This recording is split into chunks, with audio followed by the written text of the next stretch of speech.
Hello, একটু eyebrow করতে গেছিলাম। তারপর বাড়ি আসার পর সবসময়ের মতো যেটা বায়না, কোথাও থেকে আসলেই ওর কিছু চাই।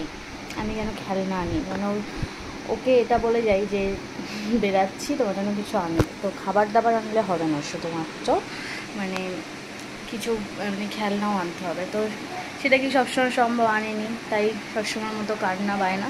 তো আমাদের বাড়ির একদম সামনে একটা খেলনার দোকান আছে, তোমরা এর আগেও অনেকবার ভিডিওতে দেখেছো। তো ওখানেই যাচ্ছি আবার, মানে একটা ছোটোখাটো টুকিটাকি কিছু কিনে দেবো। আর কি করা যাবে, এখন এই ছোটো বয়সটাই তো বায়না করবে, আমি এটা ভাবি। আর বড় হয়ে গেলে তো আর এরকম এত বায়না থাকবে না, তখন ওর অন্য বায়না হবে। তো যাই হোক, এই দিনগুলো তো মিস করবো যখন বড় হয়ে যাবে। তো ওই জন্যই আর কি, মানে ও কাঁদলে আমার খুব কষ্ট লাগে। তো যাই হোক, ওই জন্য যাচ্ছি, কি আর করা যাবে।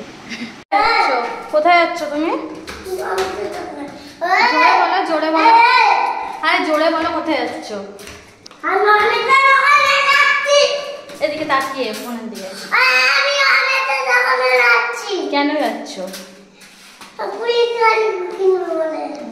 পুলিশ গাড়ি কিনবো বলে? আচ্ছা, আমি বেরালেই তোমার জন্য খেলনা কিনতে হবে কেন? তোমার জন্য তো খাবার দাবার আনলে হবে না?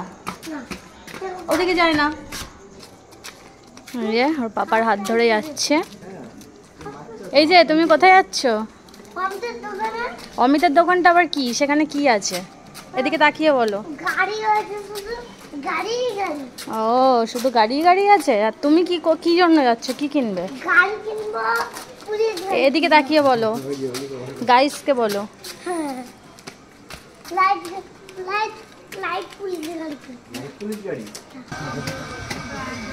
যে হচ্ছে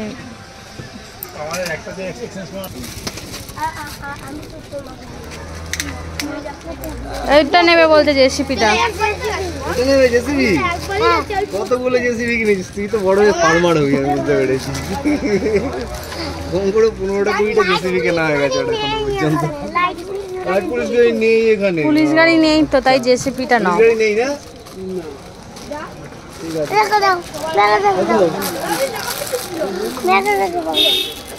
আছে, এখানে দেখো, এটা কি সুন্দর দেখতে, অনেক গিফট আইটেমও আছে।